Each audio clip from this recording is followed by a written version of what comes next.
3.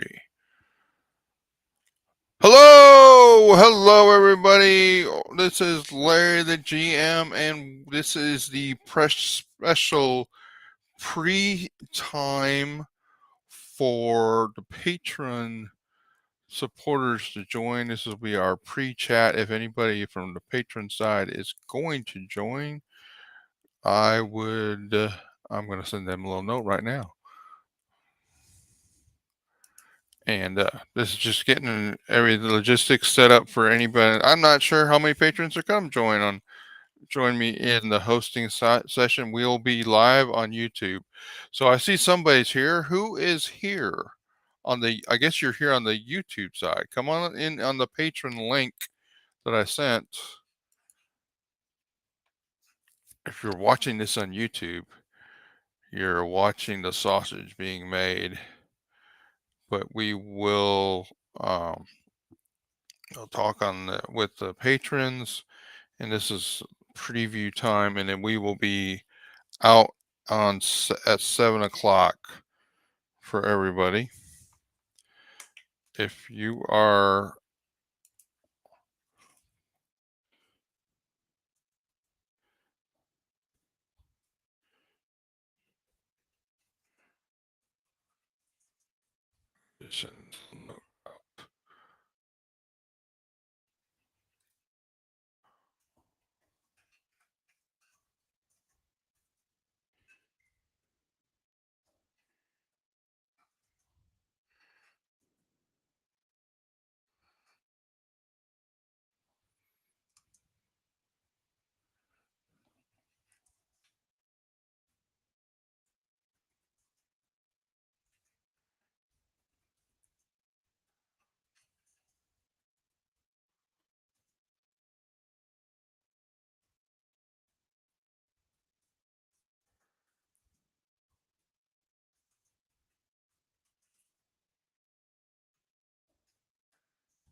you guys hear my there is Michael. Michael is here.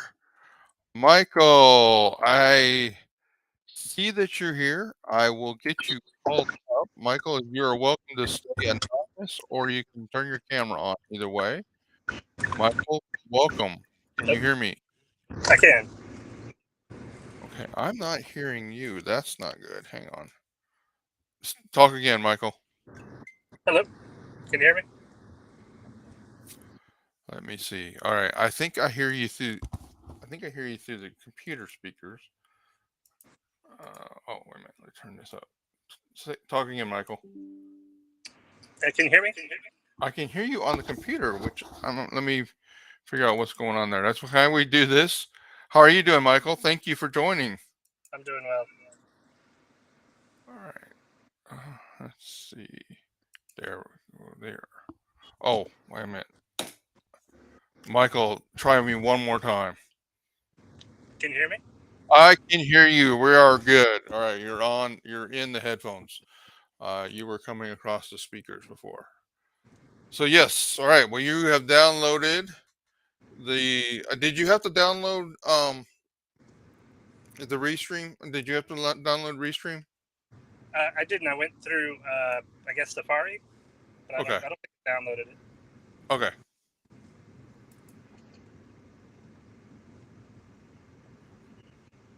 All right. We'll see if anybody else joins. Maybe you and me hosting. I don't know how many people will join on this side. I think some more will join on the YouTube side, but that's great. Um, I guess I'll ask you, since I have you here, are you able to see the chat? Are you seeing the chat in the restream? Yes. Are you seeing it? Let me test something real quick. 'Cause if I do that, can you still see the chat on the side off of the screen? Now I can't, but if I hit, let's see if I hit the. If you click on the little chat box down on the far right, Yeah, it says message from audience will display here. I can see Yeah. that. Okay. All right. So if you see messages there, and because I think I'm going to leave it in this mode so that when I like Percy, please, my dog is my dog wants to be a star of the show. Like when I'm here talking from articles or we're calling up the trade simulator, I want to be able to have it on the full screen, but so we shall see. But if somebody chats, then I want to be able to put that in there. I'm not sure if that'll work though. We'll see. We'll see. I know I can click, like I can do this and it'll show that. So, and now I took the QR code off. All right. Anybody else going to join? Michael, you got a few minutes if you need to do anything before Okay. we really get going. I was trying to make sure that everybody from the patron side had a chance to navigate getting in to the restream room if they wanted to be here on this side. So Okay. Well, then I'm going to mute myself and order dinner then. all right, go for it.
Thank you, Padres.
Hello, somebody on the YouTube side. Who is here on the YouTube side?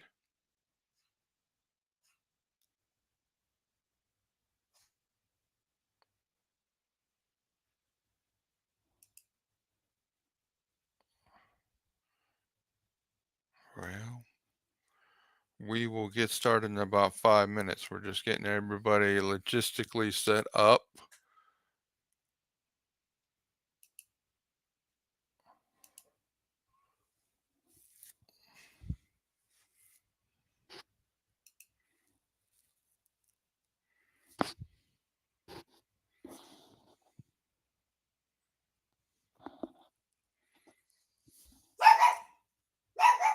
A couple more folks on the YouTube side. Welcome, folks. We will get started here in a few minutes.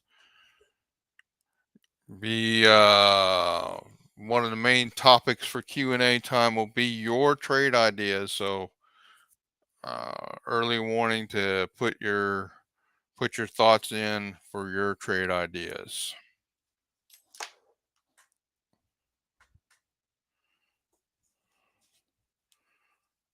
And if there are patrons on the YouTube side, you guys can also use the restream link that I sent in on our Patreon group, and you can get hear what like Michael is in on the restream side. We'll be able to have a conversation or talk. If you're on the YouTube side, you'll be able to chat. So if you want to be able to talk and host with me, come on over to the restream side.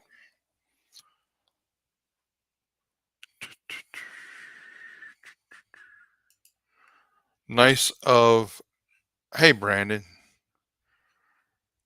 I should have known that you would be here, Brandon. Brandon, you are probably my best attendee. You should win some sort of award for attendance at LarryTheGM YouTube shows. Some attendance award to Brandon should be going out.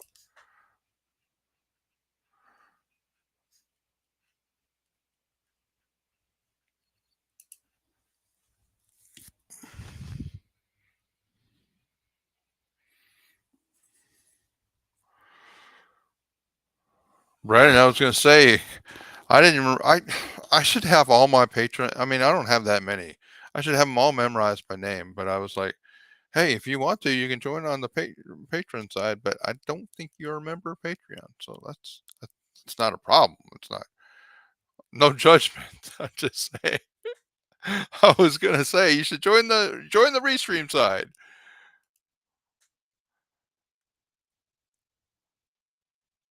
All right, we are 2 minutes from getting started, and I will mark the time. So I'll go back into the video and delete the first probably 13 and a half minutes of this.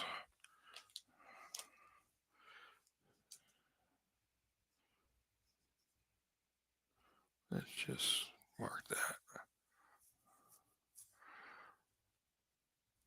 A broke college kid, Larry. I've been there, Brandon. I understand. I understand. I do. I should have a policy that college kids can join the restream for $1 a month. I should have a college plan. I love to join. Well, I should have a college. Well, it gives you something to aspire for. Hopefully, we can keep the site going. When you're a rich postgraduate, then you can join, Brandon. It'll give you a life goal. Another reason to graduate from college. What's your major, Brandon?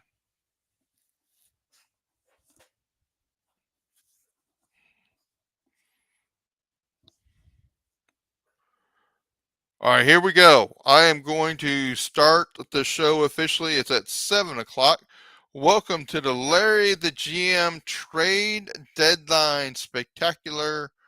I can see that we've got a couple of folks on the YouTube side with us, and I am joined by one of my esteemed Patreons, my patron, Michael McInerney.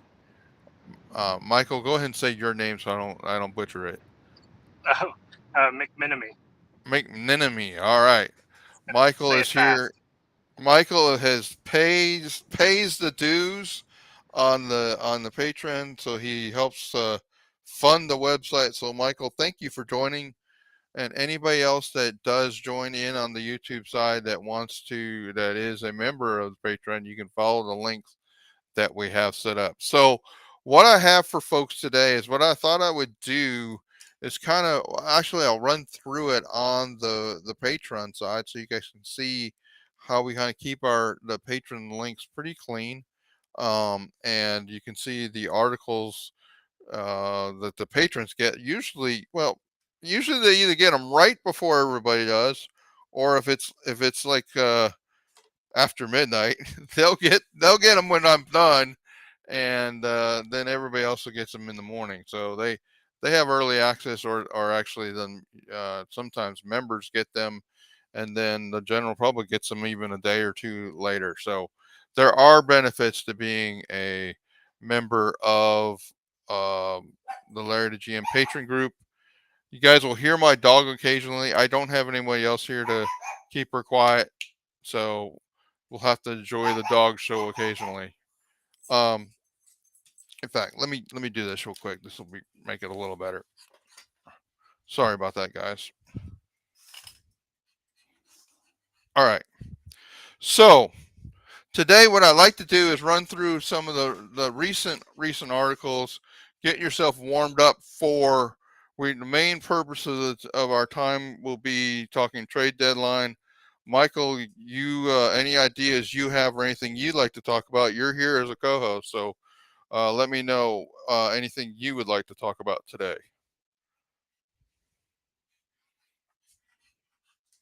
Michael, do you have anything you'd like to talk about? Oh, Michael just dropped. All right. Well, hopefully he can come back. All right. So let's go through the articles. Oh, there he's back. Okay, hang on. Michael, you're back. Yeah, sorry I lost you. I couldn't hear anymore. Okay. Hey, anything that you would like to talk about today? I mean, I guess just kind of what we think is going to happen at the trade deadline, and kind of Okay. from there. All right. Well, we will definitely get into it. All right. Let's talk about buyers and sellers, because I did update my buyers and sellers article today. Who are the buyers and the sellers at the trade deadline? And the way I did this is I went through, used the Fangraphs projections for obviously where the teams are now, what they project the rest of the year will be, and therefore what they project the standings to be for each one of the divisions. They actually predict their Astros and Rangers will end up tied. I think the Astros currently own the tiebreaker, so they would eke out the division. And Mark Mark wants to talk about the Rangers. Okay, we will talk about the Rangers now. They're making life hell for the Astros today. Um, and Mark, if you could get ready to when we go hit that subject, be ready to share that trade that happened, so I don't have to look it up and take time. The wild card that we'll talk about. Then they have the wild card standings. They show that the Orioles, Blue Jays, and the Rangers will projected to be in the AL playoffs as wild card teams. They show the Blue Jays and the Rangers to be tied, so I'm not sure how that will play out. Which means the Twins will play either the Blue Jays and the Rangers, and the Orioles will either play the Blue Jays and the Rangers in the first round, and then it will be the Astros as the 2 seed and the Rays as the 1 seed. Um, and uh, so with that, I guess the Orioles, Blue Jays would play the winner of the Orioles and the other two.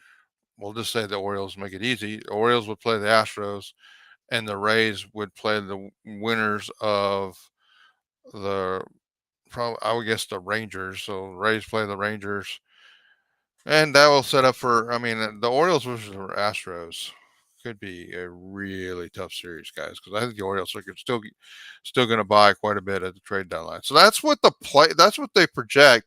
And so, given all that, I think the Rangers have already been as projected. The Rangers have been, and I don't think they're done yet. I would not be surprised if they still go get one more relief pitcher and maybe even one more starter, because Evaldi is down hurt. So the Rangers are just in that super buyer category. I think the Baltimore Orioles are still going to be buying quite a bit before the second. Then you got the buyers. I think the Rays are going to buy something. I mean, the thing with the Rays is they're very careful about what they buy. I think the Twins are going to be really limited, because I think the Twins know, yeah, they may win their division and it's kind of a crapshoot at that point, but I don't think the Twins really think they're going to win the American League pennant. So I think they're going to be pretty limited. Of course, the Astros, I expect. Dana Brown even said today he's still trying to get a lefty bat. We'll talk about that before we're done.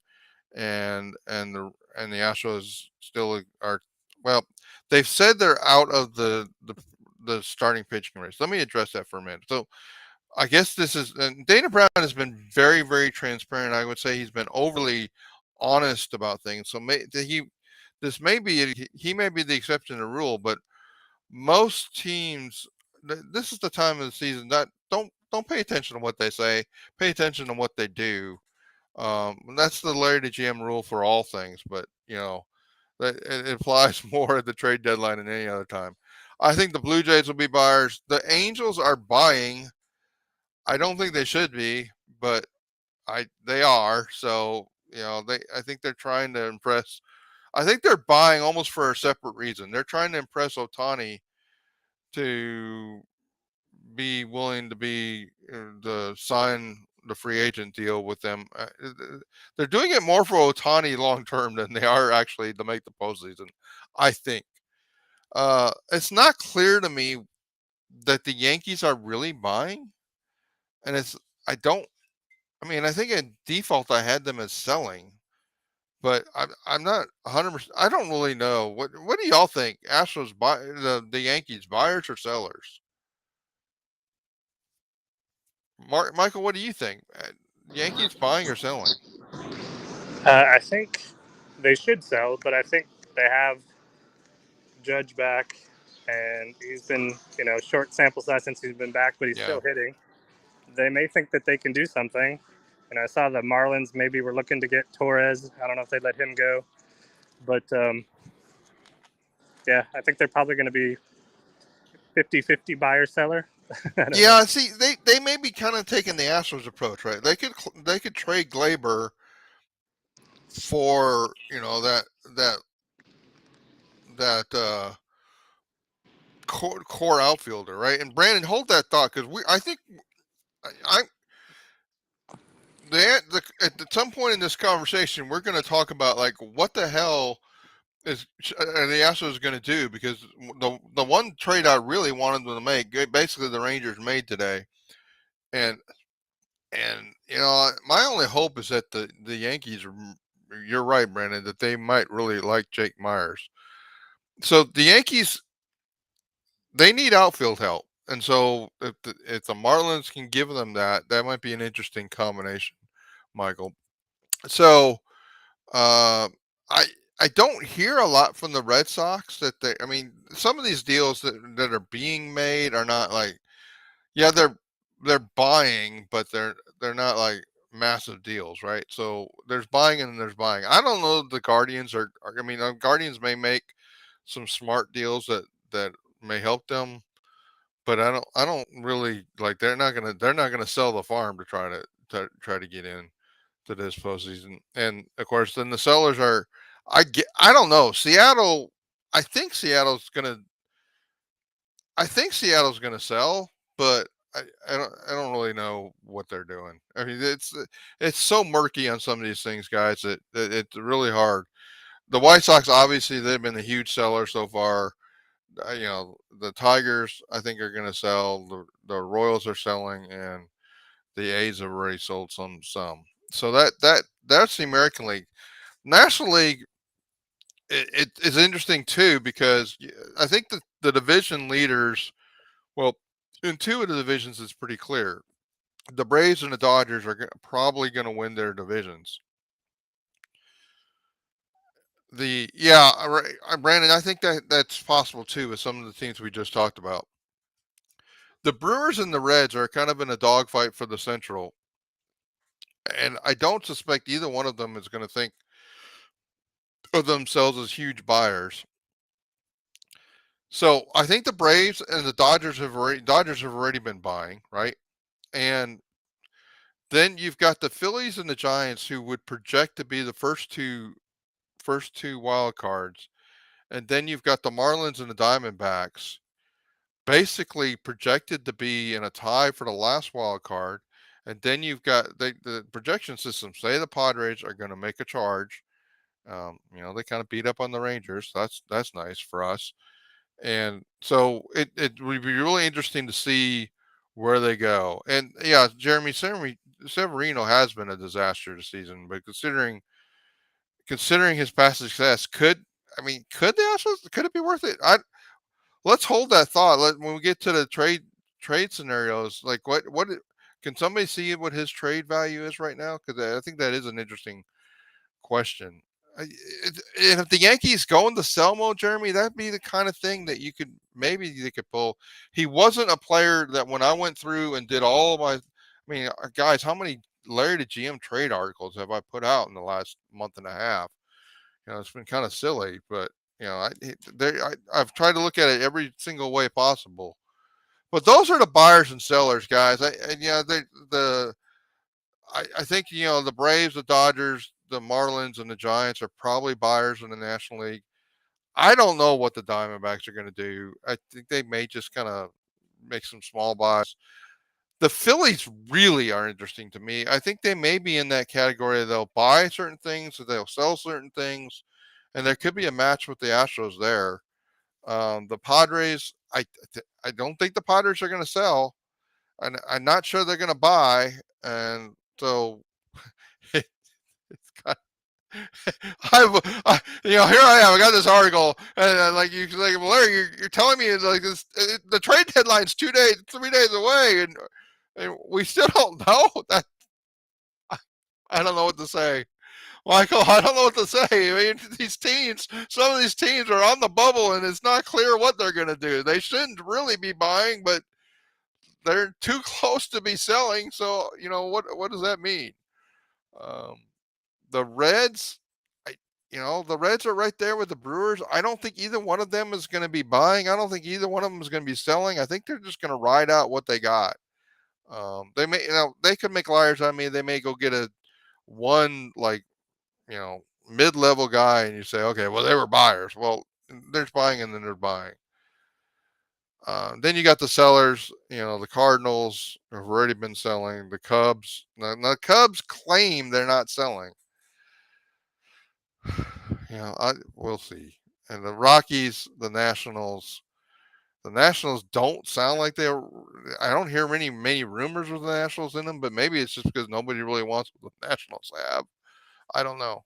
The Mets have already been selling and super sellers, which is whole interesting with JV, and then the Pirates could be selling too. So there it is. Like it should be way more clear than it is about who's the buyer, who's the seller. Comments on that? Anybody? Michael, any comments about that? No, I think you're kind of right. I think we're going to see a lot of, trades for trade's sake, if that makes sense. Just kind of teams like that. I don't know if the Reds will try to move India or anything like that. Guys like that. I think the Padres are going to stand pat.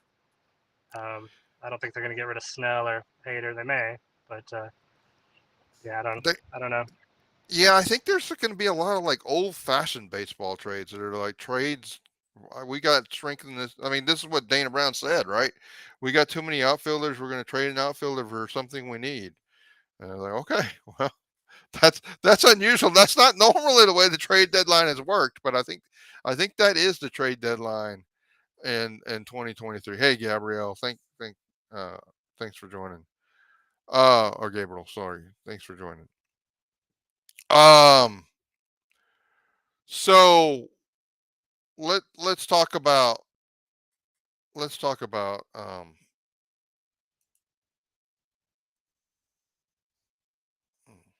I doing?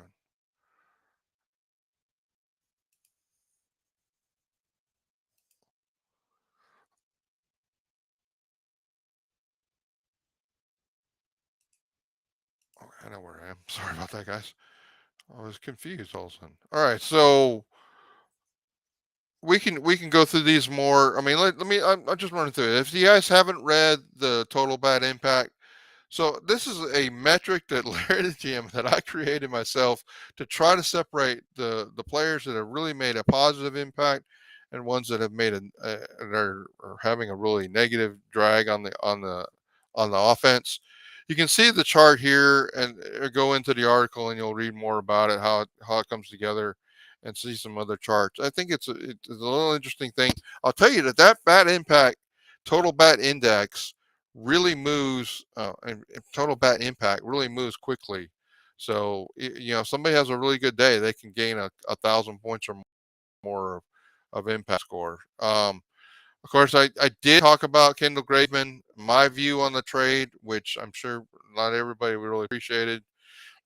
But then I did follow that up with my thoughts on how they can improve Kendall Graveman, which is very similar to things we've talked about in the past. And then we talked about trading for Verlander, what a deal would look like there. And then we talked about who needs an outfielder. And let's kind of start the jumping off of the trade deadline with who needs an outfielder, because I think this was honestly um, probably the deepest way to really think about this. Yeah, okay. Mark says that Sonny Gray and My 8 are available for blow me away price. It's a vernacular that we use on the website. If you don't know that's about. And yeah, okay. Well, I'm not. I don't want to blow them away for anything. So when we looked at who needs an outfielder, we started with the teams that were low on the project on the who's delivered WAR, and then the teams that have low projected WAR, and we really settled on to the Phillies, the Diamondbacks, and the Yankees as the three primary teams that I think um, are the teams that I think the Astros really could move an outfielder for. And the Phillies, I don't know if you guys know of Matt Strahm, but he's kind of their middle stash long reliever that has started 9 games this year. To be honest with you guys, if the other deal right here, the- well, the other deal that I talked about with the Cardinals basically happened to the Rangers today. If I had to pick a deal that could happen, this is the deal I would make. I would deal for Strom, and we can go to so one thing to understand is that the MLB or the baseball trade values people, they're updating those values almost daily. So some of these values that I showed a few days ago are not even up to date. Like Corey Julks is down to 2.6. Uh, uh, I don't really think that's real, but so the Phillies, they need outfield help, and you think the Guardians need outfield help? Interesting. They didn't show up on my filters. I wonder why. Huh. And so Matt Strom, if it happened, you heard it here tonight on the LarryTheGM Trade Talk.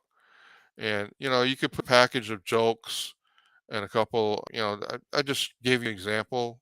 Kennedy Corona is a player in our system that has a lot of value. That's probably, honestly, it's probably blocked. And so he's one I would definitely pick to trade, because I think there's a real opportunity for him. And so the team, the Diamondbacks, the Diamondbacks have a couple pitchers and I think this is why, if we talk about like most of the starting pitchers, and I can pull that article up, that most of the starting pitchers that I had as trade targets are either all gone or are too expensive.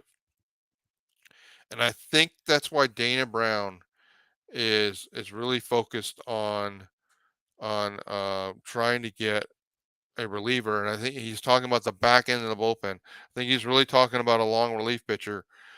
And quite honestly, guys, if they got Matt Strom, that would be like the best case scenario, because it's a pitcher that can pitch, um, start and relief. So there's some other pitchers in here, Kyle Nelson, Kevin Kinkle, and then the Yankees targets that I had. I mean, I would love to get Clark Schmidt. I think he's going to be too expensive.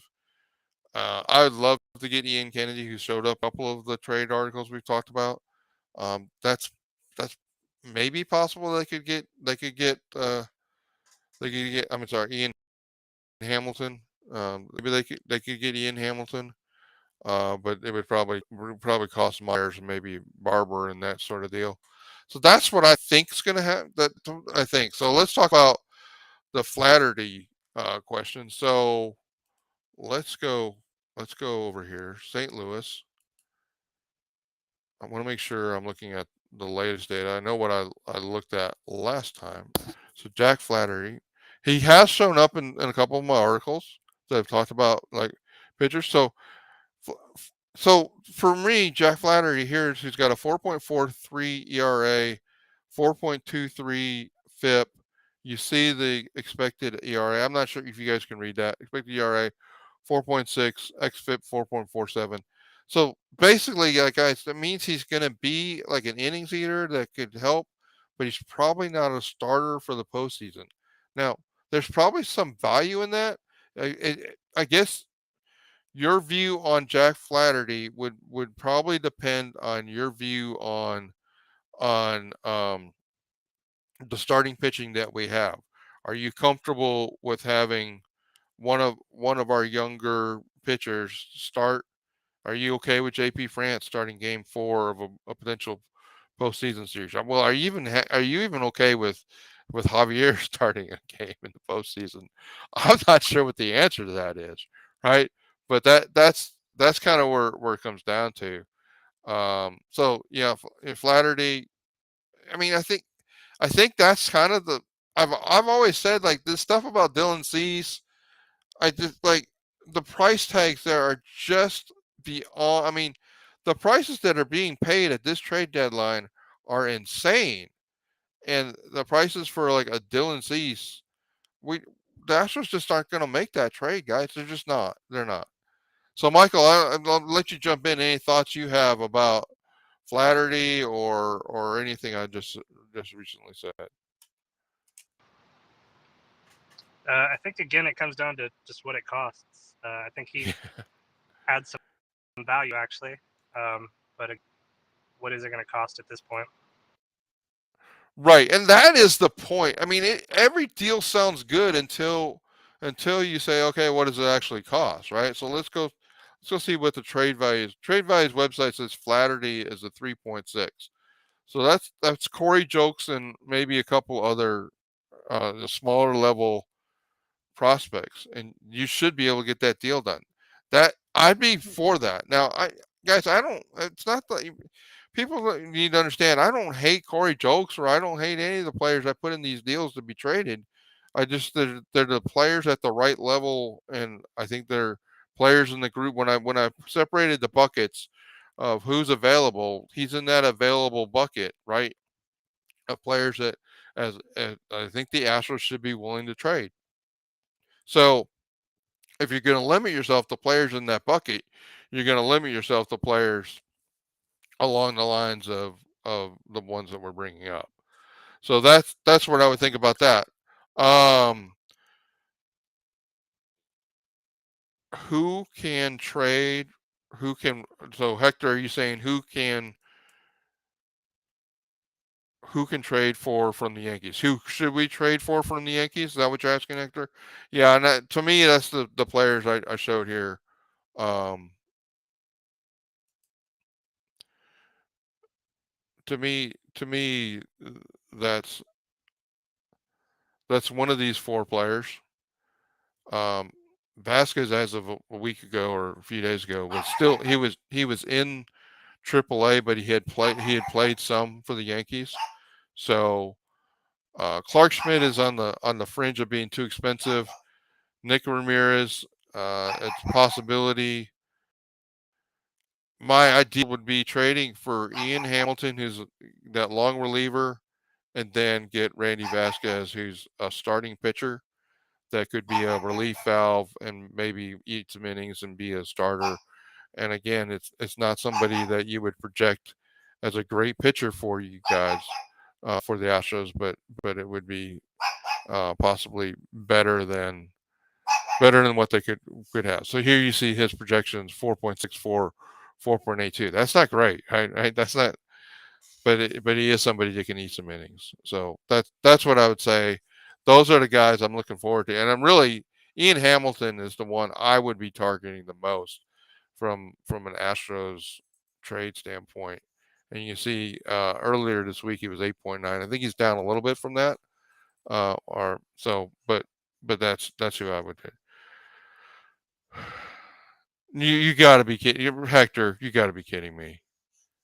Okay, all right. Don't distract me. I'm going to update the Maldi hot seat tracker, and anybody reaches that conclusion after reading the update that I mean the last update was pretty much a a crucifixion. It's going to be worse now because Maldi's been worse than he was at that point, and Diaz has gotten a lot better. So I just can't deal with that. King. You want to talk about King on the Yankees? All right. Well, there's probably a reason I didn't put him in there. It may be the value. So let's look at that. Let's look at that first. I'm gonna King will be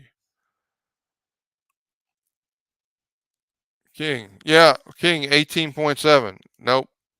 I don't think we're gonna trade for King. No, I don't think they're gonna. I don't. they're not. They're not. Jack Brown or Brown Jack. I would say. So here's the question: is Diaz a fluke, or do you think he can be a top 5 hitting catcher? Okay, well, so Diaz has hit at every single level he's played at, all the way up. I think the answer to your question is neither. He's not a fluke. I'm not sure he will be a top 5 hitting catcher, but if you change that, or do you think he will be a top 10 hitting catcher? I I would well, my belief is that he is definitely a top 10 hitting catcher. Brandon, I don't know how desperate the Yankees are. I don't know. I mean, the Yankee fans are pretty desperate, and I think Brian Cashman's pretty desperate.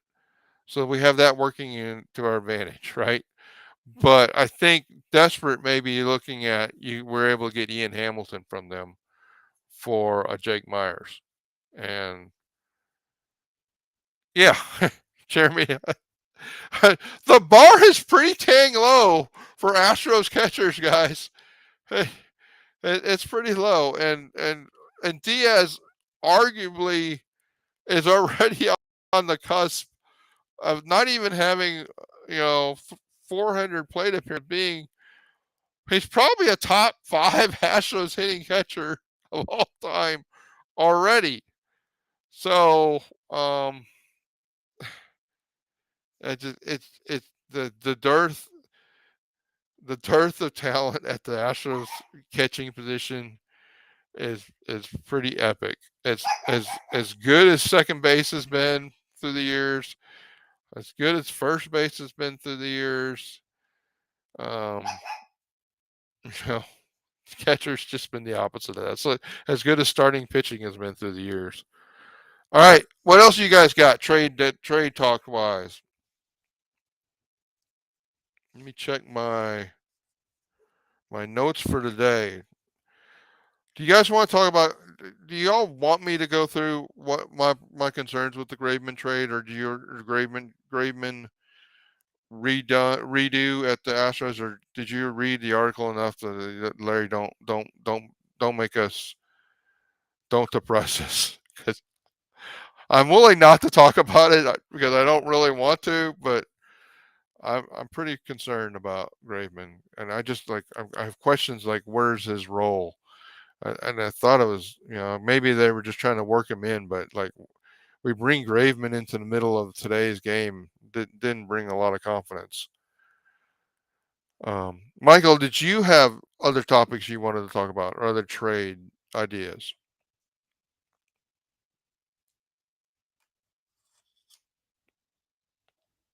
Oh, Michael lost it.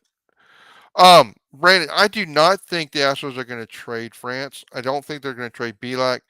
And mainly that goes back if you go to the article where I talked about the two-part series where the Astros pitching has a problem.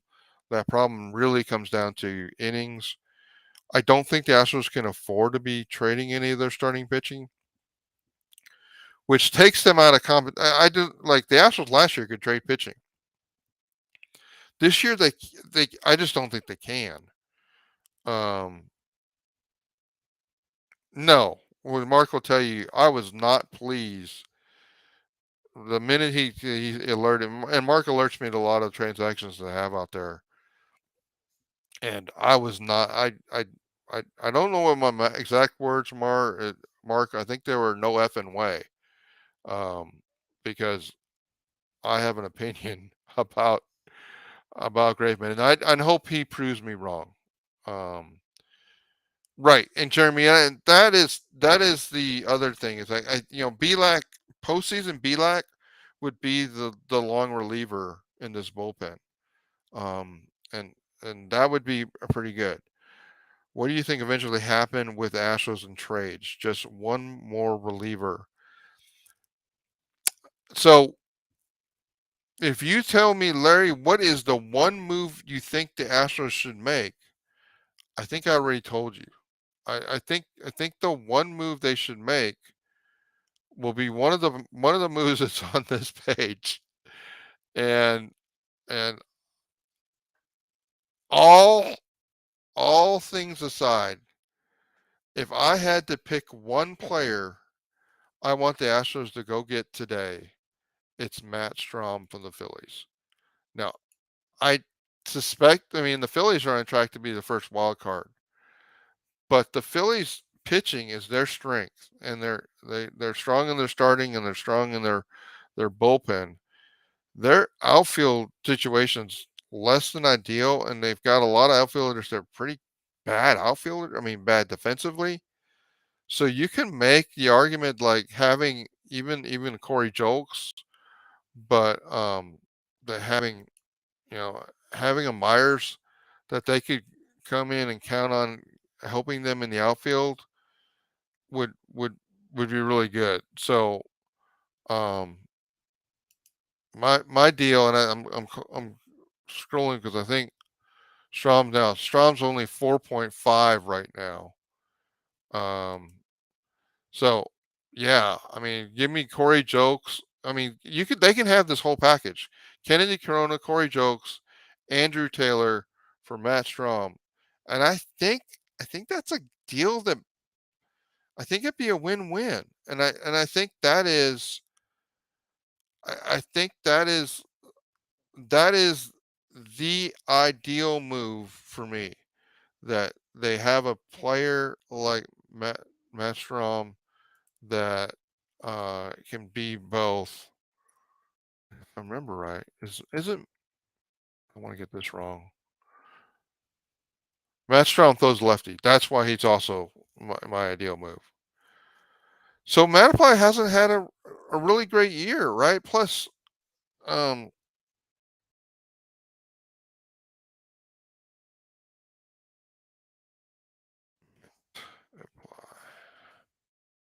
right? Isn't I looked at he's in AAA right now because yeah, he had a 5.74. So the old Manaply move that I wanted to do in previous years, thank goodness they didn't move. LarryTheGM was wrong about that one. So if only one move, top three quality starting pitcher, postseason baseball, so dependent. Yeah, Jeremy, I hear you. I just think that the prices are so high for starting pitching that I think for me the ideal move is a pitcher that can do both. Matt Strom would be my ideal move, and it's at a price that they can do without killing it. Did I tell you that the Astros checked in on Verlander's value about an hour ago? Okay, well, Guys, I know Hector. He was my boy last year. I fully admit it. And low, I mean, you see why 2.85, 2.83, and left-handed relief pitcher. That's what I thought the Astros needed. That's the thing. Things change, and that's also a story, Hector, about like relief pitchers, their performance. I mean, we predicted it for Montero. Like this he's not going to have another year like this. This is not career Montero. But I mean, the one thing I'll say about my apply is this 4.18 FIP would be a pitcher that I'd be interested in. The 5.74 ERA is a pitcher I'm not interested in, right? So, which one's the truth? Yeah, and so the Verlander of it all, guys. I think the Astros could make that move for Verlander if, as long as it wasn't. I mean, as long as it was structured similarly to the way I framed it, I would be for it. Where interestingly enough, the deal that the Rangers and the Mets made for Scherzer, very similar financials to the way I framed it for um for Verlander. They did. The problem is that the Rangers had a higher, more highly regarded prospect that they could send in that deal. So I just I don't know the total value that the Rangers sent. I think the Astros could match that, but the Astros would match it in ways you know I don't know that the Mets necessarily would be all that interested in. So I mean, let's just call up the article that I did put out on Verlander. So ultimately, I came down here to Verlander and quite a bit of cash. Now Verlander's got a -11 trade value, right? So, but I said that the Astros need to get about $25 million cash, some of it this year, and 20 of it next year. And I know there's a third year option in this that they can vest if he has 140 innings next year. And that's a whole nother. That's probably, I think that's the hardest part of the Verlander deal, guys. And I said they should trade the Mets and Myers, therefore Nimmo could move over to the right field, and they have a good outfield situation. And then Hamilton, who's a fairly well regarded prospect, and then give them your Urquidy essentially to replace the innings from Verlander. But I think that was under my expectation. The Mets would be more interested in a deal that could help them, and also maybe let them contend. Yeah, it was 35 million that they got from from the Mets for Scherzer. So I mean, it's a pretty. I mean, overall, of a lot of the deals that were made, it's one of the more fair deals that has been made at the trade deadline. Uh, Gabriel, you said, do you think Spencer Aaron Getty plays a role for us this postseason, kind of like HB? No, I don't. Number one, Spencer Aaron Getty is really close to to his innings limit. I don't think he's gonna see a lot of innings, and so I think Spencer is on track to be able to join the team middle of next season, and let's just hope he continues to perform in AAA and along those lines. Um, sure. So the Mets do need minor league outfield depth. Well, there you go. So we can do, Brandon. There's one thing we got is minor league outfield depth. We can fill that up. We can fill their outfield on multiple levels. Fill the depth in their outfield in their minor league system. We there's at least 4 or 5 outfielders in our system that I would be more than willing to trade if I got decent value for. Okay, other questions?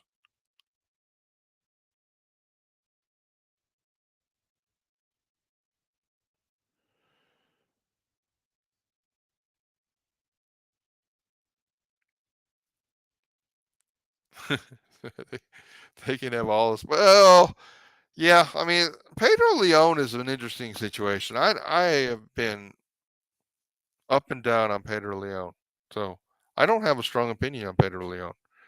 I want to see what he does next year.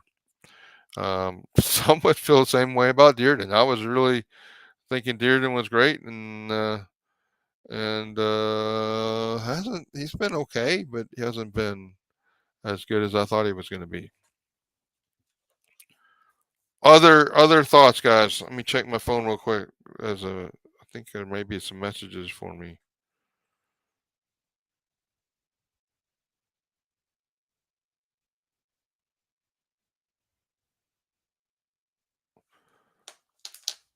Do you think Dusty's cheese has slipped off his cracker? Oh, Johnny.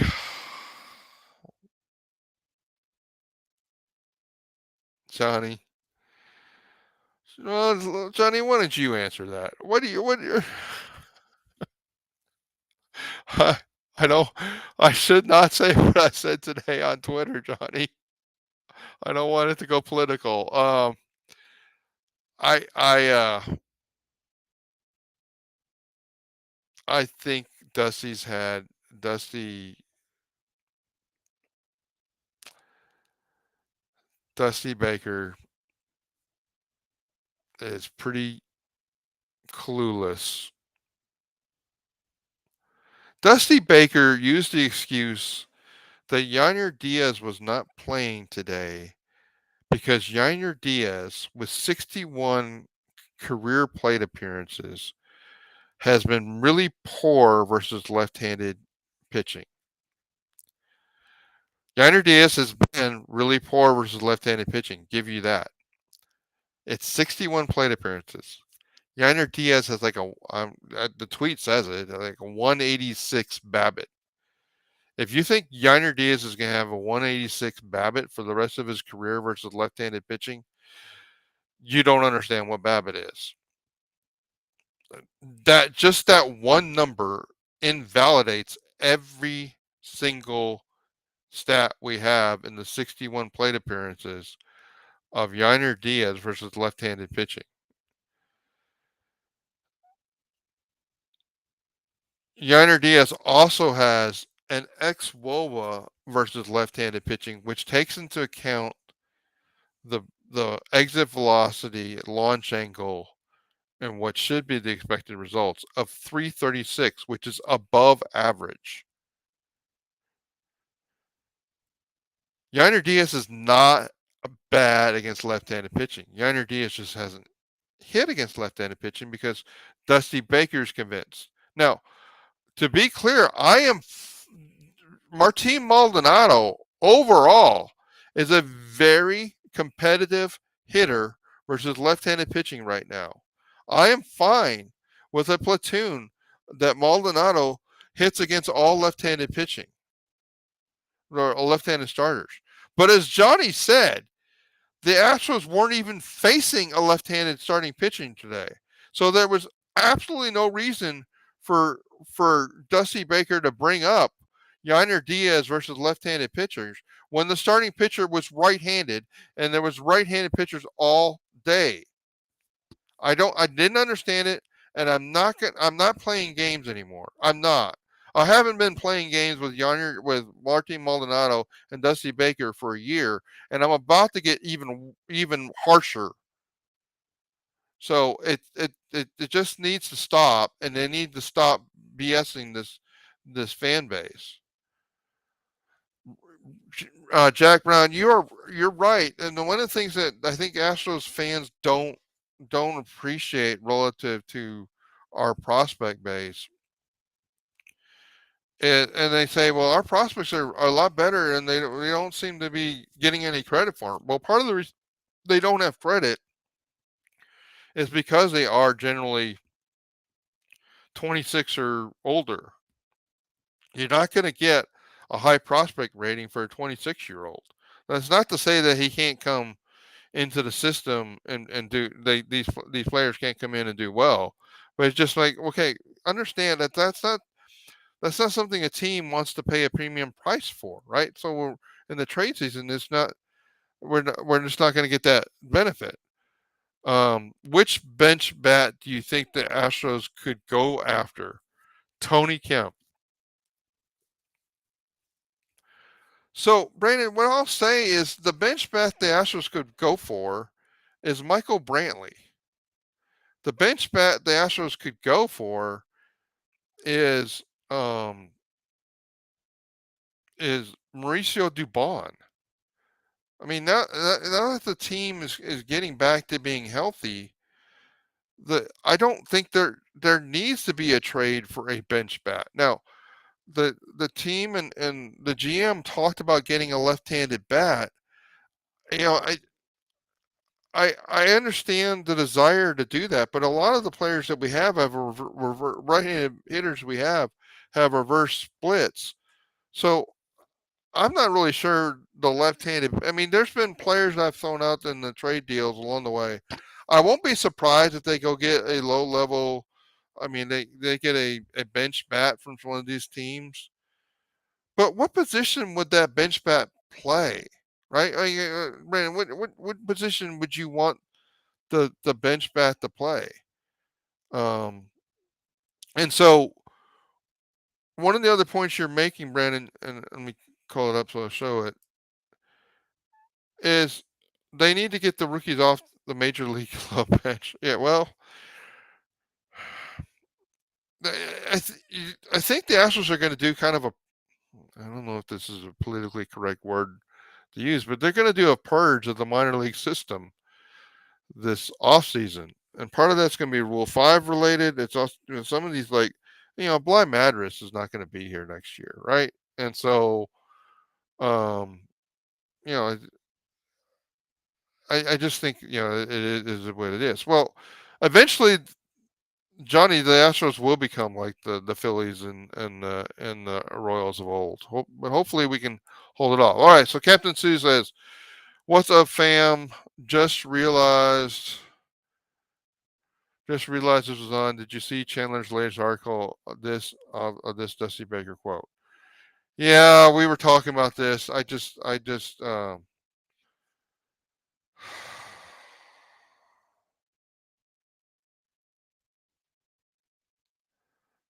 No, no, no.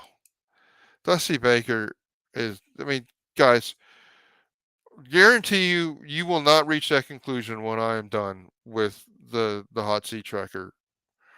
I may take a couple days to get it done because I'm just that mad.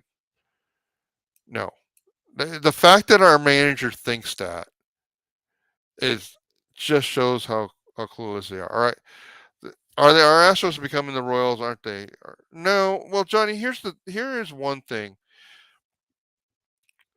There's a wave of prospects coming in, mainly in the outfield. The question is like, what are the Astros going to do at third base post Bregman? What are the Astros going to do at second base, even though we don't want to think about it post Altuve? Now, you can say that this year they may have convinced themselves they can live with Dubon at second base, but Dubon is now tracking to have like I don't know what it is after today, but mid 80s WRC plus player. I mean, he's not the average player he was.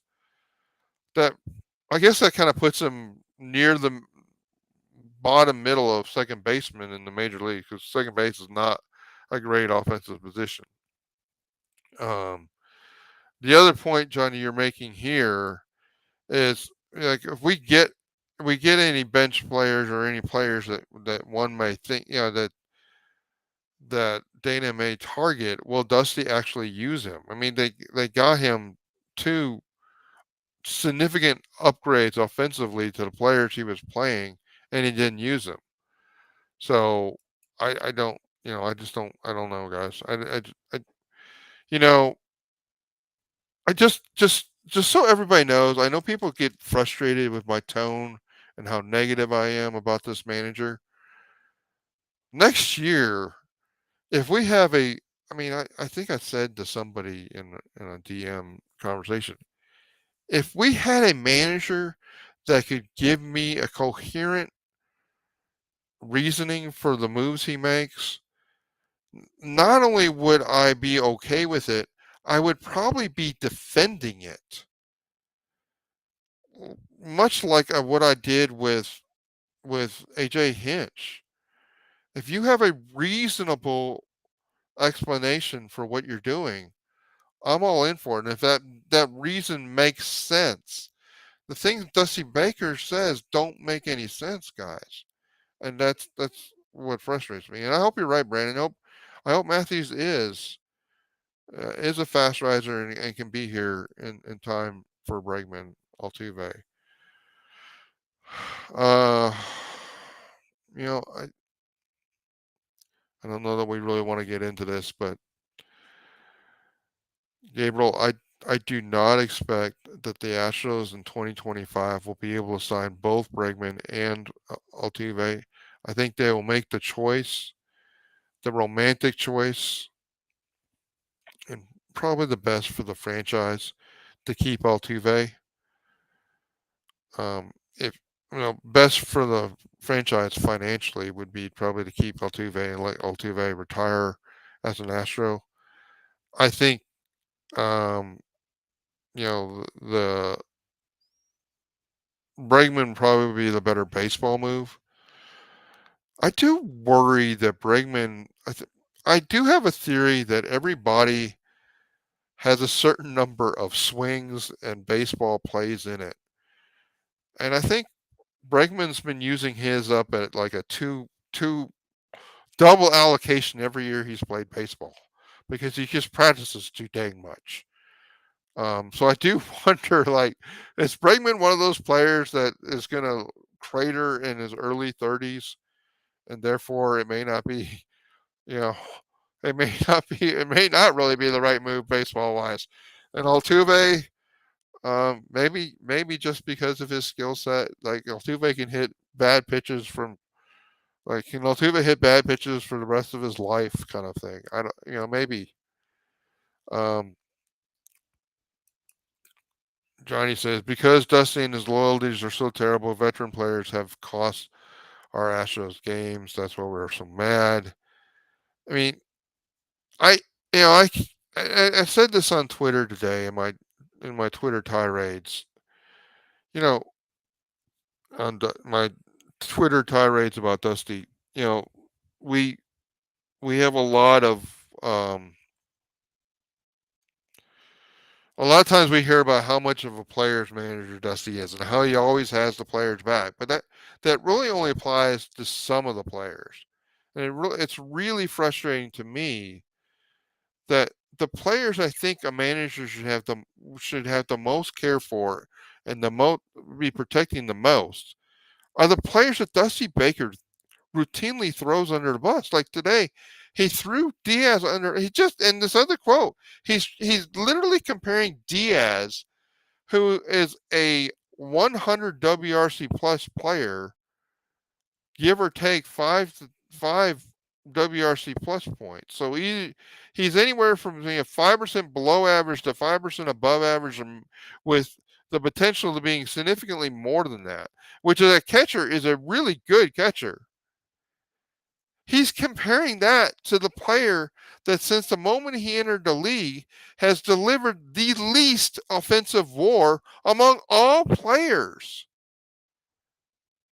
That it's not even close. Martin Maldonado is a historic 71 WRC plus player, and his WRC plus, I mean, guys, you can look it up for me. It's like 50 something right now. He's half the offensive player that Diaz has, and when he isn't on a hot streak. I almost said something I don't want to say publicly. If he's not in one of his magical hot streaks that come from nowhere, he's like a 30 to 20 WRC plus, or even worse than that player. There's no comparison between those two players. None. And for Dusty Baker to make the comparison is utter BS. Great question, Brandon. All right, so I'll give my answer, but I want to hear everybody's answer to this question.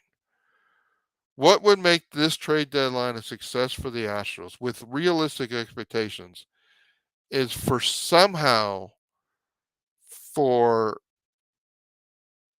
Dana Brown to be able to get a pitcher that this team can use in in the postseason. That would be my number one win for the trade deadline. Is that Dana Brown gets either a starter or a long reliever that plays a critical role in the postseason. For me, that's preferably a left-handed pitcher. That even if that left-handed pitcher is a starter, then maybe he's the long reliever role. As Jeremy Foster said before, maybe Belot goes in that long reliever role. I the other thing I did want to mention and I did want to talk about before we finish this up is like a lot of us keep talking about like Singleton, right? So let's talk about the Singleton of it all. I have been convinced for about a month that Singleton was not gonna. Well, from whatever I wrote the Singleton article, whatever that was, I write so many I forget the days, guys. I do not think Lorenzen. I Rodriguez worries me a little bit. Um, Lorenzen, yes. Rodriguez, I'm worried about about the finances of that. Snell would be interesting because he's a rental Hector. I mean, these are the things that have happened. If they do happen, they would be success. I really would like to have had Alex Wood, but Alex Wood's done pretty bad. Although I think his secondary stats are better than his primary stats. So, and Jay, the problem with Alex Wood is I don't know that the Giants are sellers, right? And I don't. I mean, I initially had them in the filter of teams that could be interested in outfielder, but I don't think there's a really good match. Alex Wood has a negative trade value, so it shouldn't cost him hardly anything. But it has a negative trade value for a team wanting to trade, and I don't know that. The hope was that the Giants would be out of the postseason at this point, and they're not. So I just I don't know that they're going to sell. They're probably more likely buyers. Um, so I think for me the win comes if the Astros are able to get a left-handed pitcher here that can help in the postseason. Singleton could be the lefty bat that they need. Um, Angels just what is that, Hector? Acquired Grichuk and Crone. So the Angels are. I, I don't. Angels fans, I don't know, man. The Angels project to be 6 games out of the wild card, and they are buying like they are 1 game out. So either they know something about like the rest of these players that are hurt. I don't know, guys. I don't know. Did they, did they make an agreement with Otani that they get a year of Otani will sign a contract for every for a year for every trade they make because that, that makes the most sense to me. Yeah, Colorado bats are a huge gamble. I mean, I guys, if you remember Hector, I talked about Crone last year when I talked about Mancini, right? Crone was in that same article with Mancini. I just didn't. I did. I rather have had Mancini last year. So I don't know, guys. So I keep saying something. I don't think I complete the thought. So Singleton could be the left-handed bat that fills this bench. I never expected Singleton would be here until after the trade deadline because I thoroughly was convinced the Astros wanted to make sure they understood what they acquired, whether or not it was right-handed, left-handed, what was the defensive alignment of the player they got, what were they able to get at a reasonable price. Here's a little bit more. Let's talk about trade value and John Singleton. I don't think he's got any, but just think about this for a minute. So let me scroll down. John Singleton, 0 trade value, right? 0. But but John Singleton with 0 trade value does have a value for the Astros. Because as long as John Singleton sits in AAA and rakes, then I'm going to ask you guys to think like a GM for a minute. If you're Dana Brown sitting in a conversation with another team that you're trying to acquire a left-handed bat, which is what he says he is trying to do, you can talk down the other team and their trade value by saying, well, you know what? I'm just going to bring up John Singleton next week if I don't get this deal. And I don't need your player. I got John Singleton in AAA. He's ready to come up. I just haven't brought him up because I wanted to see what I was going to get at the trade deadline. But if you're just going to be difficult, well, I'll just hang up the phone and I'll bring up John Singleton next week. Singleton gives him the leverage point to threaten to walk away from any deal. Do you guys understand? Does that make sense? That that that is a think like a GM for a minute. Think about what's happening in these trade conversations. Think about like if I'm trying to get a left-handed bat, that Singleton is is my leverage point to not overpay for that left-handed bat. Um, yeah, Jack. One can argue that these long-term deals are not good. So be prepared next year.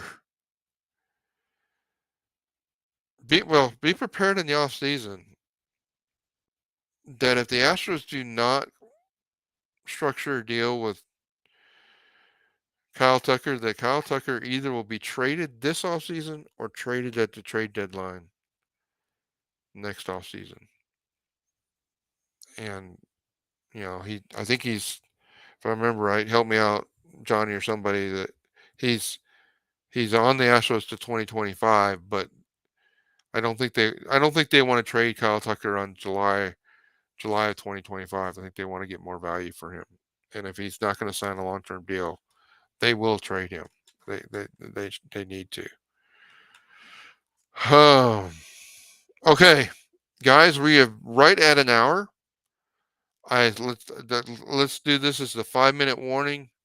Hopefully you guys have had you thought it was a good conversation. A lot of folks with us. You guys are doing a great job of throwing in comments and questions. Tell me what you think. Any other trade possibilities you want to discuss?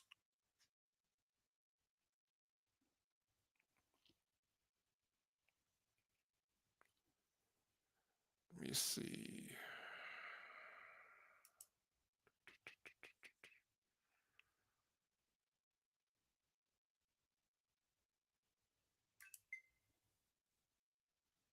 Space soon. Hey, what you could do, Jay, is you could just you could have signed up for Patreon. You could have been here, and you could have been in the conversation. You could have interrupted Larry the GM, and you could have you could have dominated this conversation. My patrons had the ability. Michael was here for a while. I think I talked too much, so sorry, Michael. But you could be here right now if you followed the link the patrons had tonight, you could be in the conversation.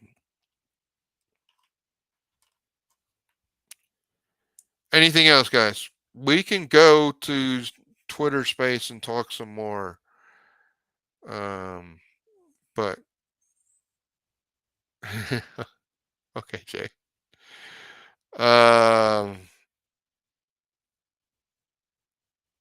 Guys, it's going to be a. You think we're going to trade with the Guardians Monday or Tuesday? All right. Let's go look at the Guardians. What do you think we're getting from the Guardians, Brandon? Okay, now number one, the Guardians are a half game out of the Central, but you think they're like, nah, we're in sell mode. I mean, they've already sold. They sold the bat, right? They sold Ahmed Rosario. They got Noah Syndergaard. So is that a sell or is that a? I mean, if they intend for Syndergaard, any pitcher with a working arm, well, okay, we can. I think I did this, but BB and Logan, Williams, BB and Logan. All right, here we go. Guardians. Williams. BB 41. Not getting him.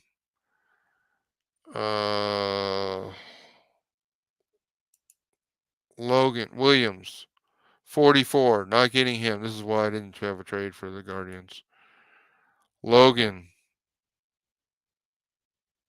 Where is he?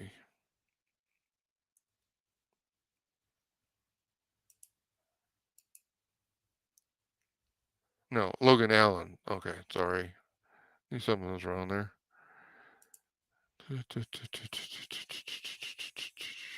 Allen's going to be high too. Allen, 12.8. Allen's the only one you could possibly get. All right, well, Bieber, Bieber 1.7. If you're willing to pay that salary, I guess you could do that. I don't think the Guardians are going to trade you Bieber when they're still in the race. I don't. But he's hurt, right? Shane Bieber, elbow inflammation. They're not trading him. Could an Astros bull? Brandon.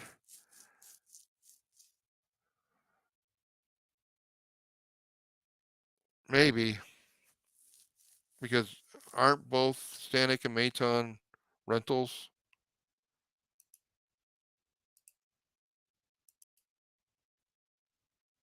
Yeah, Stanek and Maton both rentals. I mean, I don't. Maybe I mean that would make sense, but neither one of them has much trade value. I'll tell you that. And if Maton keeps having days like he had today, it's gonna blow up even worse. Maton 0. Stanek. Yeah, Stanek -0.2. Neither has trade value. I think those were both in my buyers. I didn't agree with the price. So I think their value is more than that, but it's not much because they are both rentals. They're rental middle relievers that are having meh years at this point. All right, guys, we are at the 5-minute mark. I hope you enjoyed this.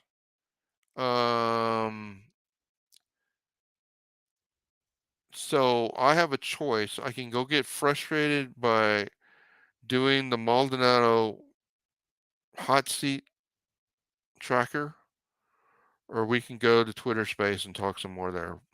I guess let's go to Twitter space. I really don't want to when I write the update to the Maldonado hot seat tracker, it's not going to be fun. Okay, guys, I hope you enjoyed it, and you know, we'll see what happens with the Astros in the next couple of days, and we'll see what what to do. So let me answer this question, Jay. I would not give up all my farm system for this team because even if I mean I don't even know what the deal that you'd be trying to make at this point. Like what deal could you make that would solve all the Astros problems, all the Astros weaknesses? I guess it would be the cease. I mean, if the answer is if I trade the entire farm system for Dylan Cease and Luis Robert, that would be the ultimate like fix for this team. I'm not even sure that team would be the favorite to win the World Series this year. The Braves are that good. So I would not try to fix it that way. Jay, I would not necessarily fix it for free agency, but I think there's probably some deals to be made in the offseason that would be better deals. Plus, I mean, you're going to understand where Lance McCullers Jr. is. You're going to understand where Garcia is. So some of the deals you would make now may not be the things you need to make in the off season for next year. So I don't I would not sell the farm for this team to be try to make what I believe is a long shot at best run for the World Series. And I've been on. I mean, I've been basically at that position since like February. I